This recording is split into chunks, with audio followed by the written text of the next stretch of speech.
Welcome everybody. Told you, got a bunch of these to go through, so we'll try to get them really quickly. I got to get them done pretty quick because I got to get out, get my swim done, and then get on with my day. So catching the radio echo of a billion suns. Here you see a gamma ray burst that's been artist image captured over at NASA. We spend a lot of time with the eyepiece looking for photons that have traveled millions of light years just to hit these retinas. Many spend a lot of time imaging those same photons and capturing them. But what about the things we can't see up there? Recently, a team of astronomers using the Australian SKA Pathfinder, ASKAP, found something that went off like a bomb in the night, but it left no visual trace. They named it ASKAP J005512.2-255834. Big name for it, and it's a total powerhouse here.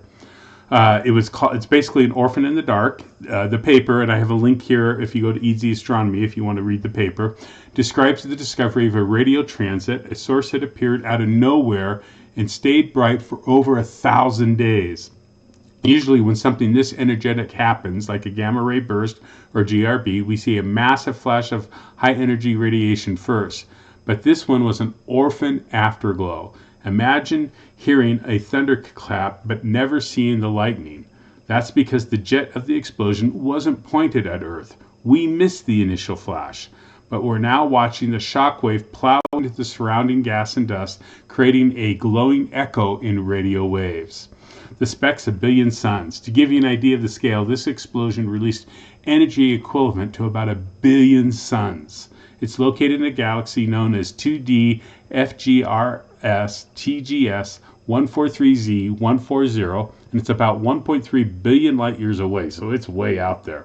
For those of us used to tracking down faint fuzzies in Sculptor, Cetus, Redness, Virgo even, it's humbling to think about a blast that powerful staying hidden from our visual telescopes while blazing away in the radio spectrum.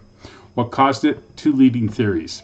The paper, led by Ashna Gulati, narrows the culprit down to two exciting possibilities. One, a misaligned gamma ray burst. A massive star collapsed into a black hole, shooting out jets that happened to be pointed away from us.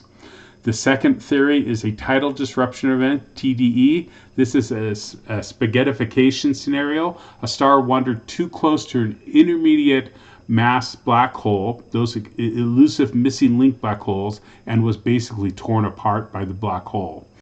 What's particularly interesting for us equipment junkies is how they found it. They didn't use a traditional eyepiece or a CMOS camera. They used the RASCS survey data and followed up with the giant meter wave radio telescope in India and the Magellan telescope in Chile.